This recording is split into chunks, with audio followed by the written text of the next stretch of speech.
지난 수요일 저녁에 우리가 창세기 1장에서 3장까지의 내용과 요한복음 1장에서 3장까지가 이 절묘한 조화를 이루고 있다는 말씀을 드렸습니다. 이 구약은 예언이고 신약은 성취죠. 구약에 이렇게 예언되어 있던 것이 신약에 이렇게 성취되었다 하는 것을 우리가 생각해 봤습니다. 지난주에 말씀드린 대로 우리 조상 아담 하와가 선악과를 따먹은 이유가 뭐냐? 바로 하나님의 사랑을 의심해서 그렇다고 했어요.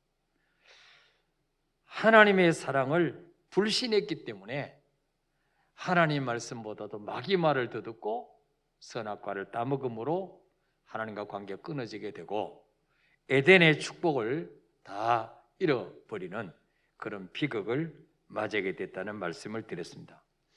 그래서 이 요한복음에는 이 믿음이 굉장히 강조되고 있어요. 믿음.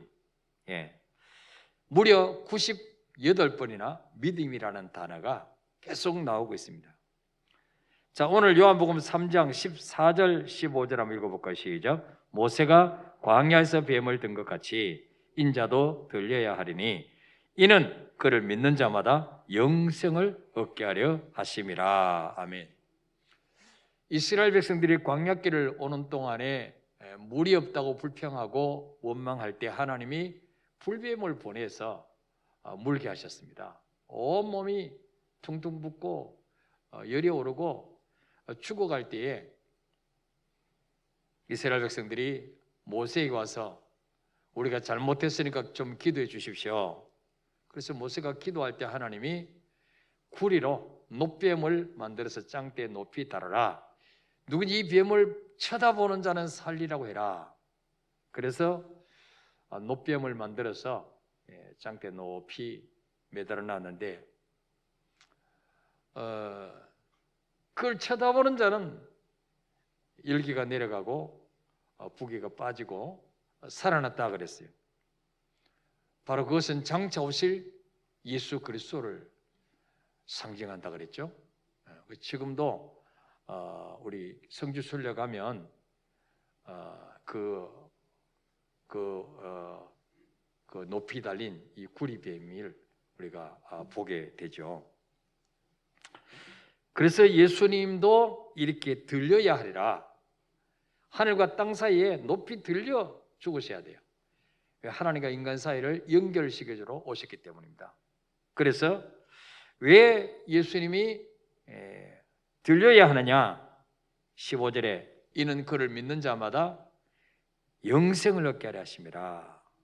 그를 믿는 자마다 영생을 얻게 하려 하심이라. 자, 16절에도 재차 또 강조하죠. 읽어볼까요? 시작. 하나님의 세상을 이처럼 사랑하사 독생자를 주셨으니 이는 그를 믿는 자마다 멸망하지 않고 영생을 얻게 하려 하심이라. 아멘. 어떤 자가 멸망하지 않습니까? 어떤 자가 영생을 얻습니까? 예수를 믿는 자. 예수를 믿는 자는 멸망하지 않고 영생을 얻는다. 믿는다는 말은 뭐예요? 받아들인다, 신뢰한다, 맡긴다, 그런 말이죠. 예수님이 내 죄 때문에 죽으심을 내가 받아들이는 거예요. 동의하는 거예요.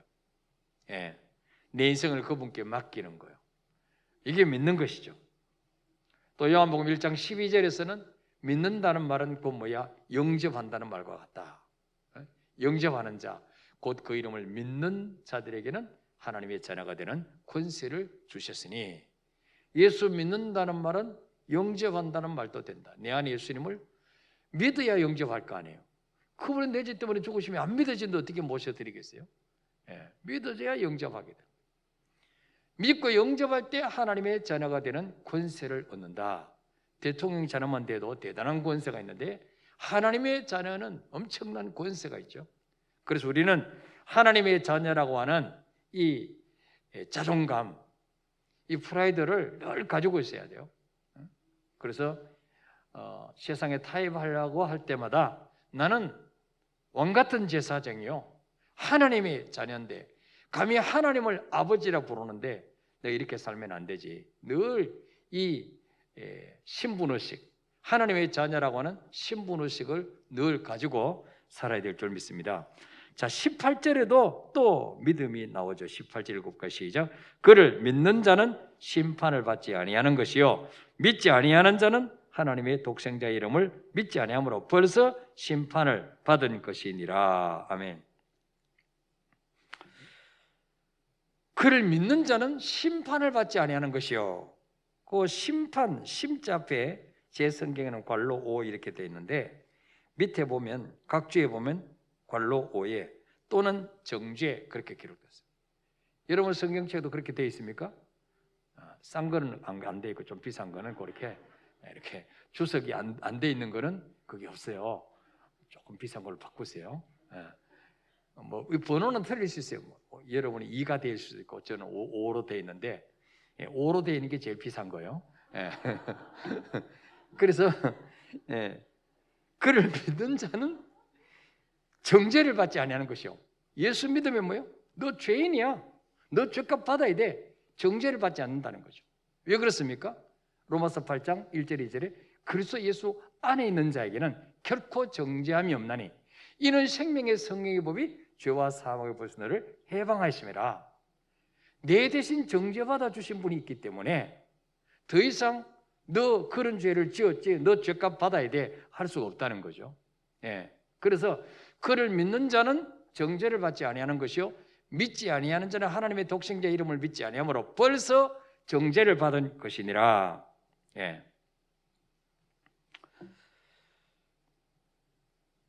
그러니까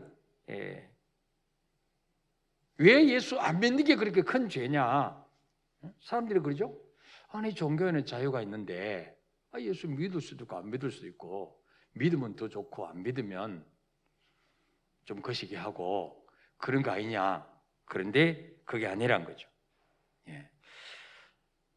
다른 죄는 사람과의 관계에서 빚어지는 죄지만 이것은 하나님의 사랑에 대한 최고의 배반이요.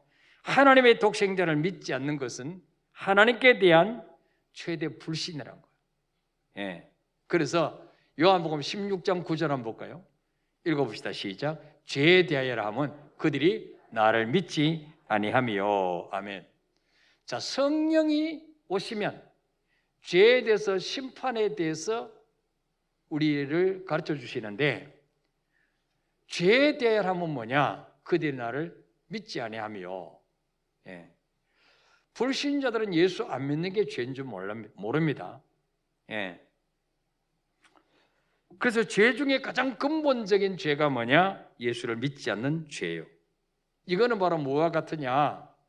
부모님이 나를 낳아주시고 길러주시고 공부시켜주시고 그래서 시집장가 보내놨는데 엄마를 엄마라고 부르지 않는 거예요. 엄마 보고 아줌마라고 불러요. 아빠 보고 아저씨라고 불러요. 그리고 뭐요? 명절 되면은 옆집 아줌마에게 소고기 사가지고 찾아가지고 엄마라 불러. 이보다 더 큰 불효가 됐어요. 우리에게 생명 주신 분이 누굽니까? 하나님이죠. 그리고 우리 인간이 교만해져서 하나님과 같이 되려고 하나님의 자리에 앉으려고 하나님을 넘보다가 쫓겨났잖아요. 그 하나님을 배신한 거거든요. 근데 그래도 하나님은 우리를 버리지 아니하시고 다시 안으시려고 독생자 예수를 보내셔서 우리 죄를 대신해서 그분을 죽게 하시고 이거를 너희들이 받아들이기만 하면 너는 죄인인데 너희는 죄인인데 그 죄값을 네가 반드시 받아야 되는데 내 아들 예수가 네 대신 죄값을 받았다. 이거를 네가 인정하기만 하면 이거를 네가 받아들이기만 하면 과거는 묻지 않겠다. 지금까지 죄 다 내가 없던 걸로 해주겠다.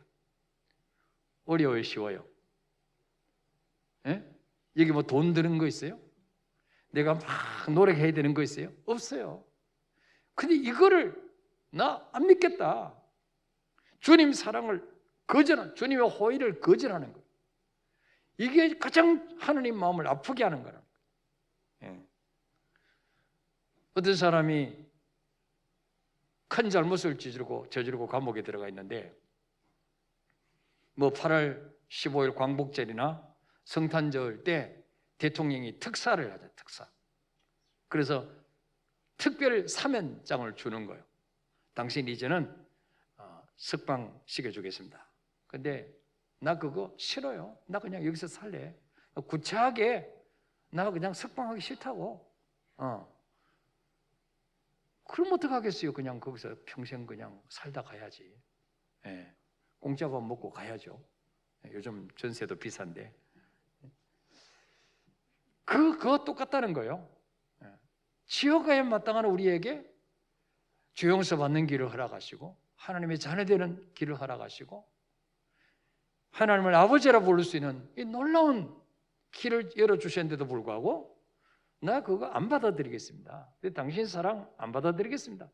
나 그냥 나대로 살다 죽을래요. 이게 가장 큰 하나님 마음을 아프게 하는 죄라는 거예요. 요한복음 3장 17절에 보니까 읽어보세요. 시작. 하나님이 그 아들을 세상에 보내신 것은 세상을 심판하려 하심이 아니요 그로 말미암아 세상이 구원을 받게 하려 하심이라. 아멘. 왜 하나님이 독생자 예수를 이 땅에 보내시느냐? 세상을 정죄하고 심판하고 벌 주고 지옥 보내려고 예수님 보내신 게 아니란 거죠. 그 예수님으로 말미암아 세상을 구원받게 하려고 보내셨는데 그럼에도 불구하고 그 하나님의 마음을 헤아리지 못하고 예수를 거절하고 믿지 아니하면 심판을 면할 길이 없다는 거죠.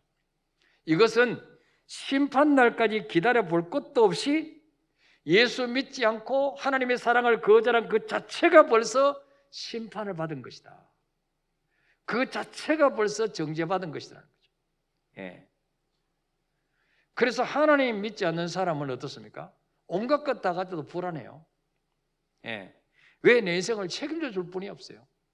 밤새도록 울어도 눈물을 닦아주는 분이 없어요.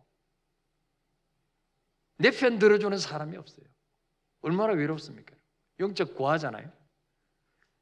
그러므로 하나님 없이 사는 사람은 죽어서만 지옥 가는 것이 아니라 이 땅의 삶도 지옥 같은 인생을 살 수밖에 없어요.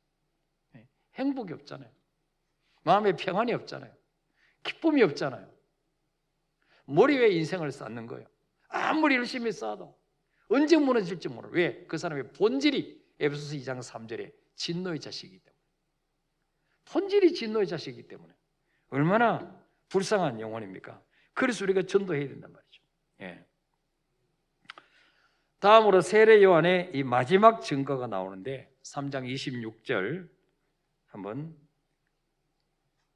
읽어볼까요? 시작. 그들이 요한에게 가서 이르되 랍비여 선생님과 함께 요단강 저편에 있던 이 곧 선생님이 증언하시던 이가 세례를 베풀며 사람이 다 그에게로 가더이다. 아멘. 자, 예수님이 세례를 베푸시니까 이 많은 사람들이 전에는 세례 요한에게 와서 세례 받던 사람들이 예수님께로 가는 거예요. 그렇게 세례 요한의 제자들이 보니까 조금 기분이 안 좋은 거예요. 우리 선생님이 저 예수님 때문에 조금 이렇게 인기가 떨어지는 것 같고 좀 이렇게 백성들에게 관심이 떨어지는 것 같으니까 세례 요한에게 와서 말합니다. 랍비여 선생님과 함께 요단강 저편에 있던 이 곧 선생님이 증언하시던 이가 바로 누구? 예수님이죠. 그 예수님이 세례를 베풀며 사람이 다 그에게로 가더이다. 아, 정말 속상해요. 자, 그럴 때 세례 요한이 뭐라고 말합니까? 우리 같으면 어떻게 하겠어요? 막 열받죠. 고래! 막 이러면서 어떤 놈이 그 사람에게 가! 막 이럴 텐데 세례 요한은요 30절에 보세요. 30절 시작. 그는 흥하여야 하겠고 나는 쉬하여야 하리라 하니라. 아멘. 세례 요한은 예수님이 누군지 아셨어요. 그래서 제자들 보고 그런 소리 하지 마. 나는 그분의 신발끈을 풀기도 부족한 사람이야. 그분은 흥하여야 하고 나는 쉬어야 하리라. 내 사명은 그분을 세상에 소개하고 그냥 조용히 사라지는 광야에서 외치는 자의 소리에 불과한 거야. 자, 여기서 우리는 세례 요한은 자신이 임무를 이제 완수하고 구속사의 무대 뒤로 사라지는 이게 바로 고별사입니다. 고별사. 바로 이제 뭡니까? 율법하에 있던 옛 시대를 마감하는 말씀이에요. 그리고 그 고별사에 이어서 31절에 세례는 뭐라 말합니까? 시작. 위로부터 오신 이는 만물 위에 계시고 땅에서 난 이는 땅에 속하여 땅에 속한 것을 말하느니라. 하늘로부터 오신 이는 만물 위에 계시나니. 아멘. 여기 보니까 위로부터 오시는 이, 하늘로부터 오신 이, 또 땅에 속한 자, 이 두 사람을, 이 두 부류를 지금 대비하고 있죠. 위로부터 오시는 분과 땅에서 난 자, 이거를 대비하고 있습니다. 그 창세기 아브라함부터 시작해서 세례요한까지 지금까지 모든 사람은 다 땅에서 난 자입니다. 땅에서 난 자. 예수 그리스도는 위로부터 오시는 분입니다. 하늘로부터 오시는 분입니다. 이제 새로운 시대가 열리고 있음을 성경은 말씀해 주고 있습니다. 지금까지는 땅에 속한 사람들, 땅에서 난 사람들을 통해서 하나님의 나라를 전파했습니다. 이제는 땅에서 난 자가 아니라 위로부터 오시는 이, 하나님이 직접 파송하신, 하나님이 인간의 몸을 입고 오신, 하늘로부터 오시는 분, 그분을 통해서 이제는 하나님의 나라가 전파된다. 새로운 시대가 열리고 있음을 성경은 말씀하고 있습니다. 자, 구약의 모든 것, 성막이나 대제사장이나 속죄 제물, 이거 다 땅에 속한 것입니다. 하늘에 속한 것의 그림자에 불과한 것입니다. 이제는 위로부터 오시는 실체가 오신 것입니다. 그분이 바로 예수 그리스도죠. 그래서 요한복음 3장은 이렇게 끝나고 있습니다. 자, 36절 읽어봅시다. 시작. 아들을 믿는 자에게는 영생이 있고 아들에게 순종하지 아니하는 자는 영생을 보지 못하고 도리어 하나님의 진노가 그 위에 머물러 있느니라. 아멘.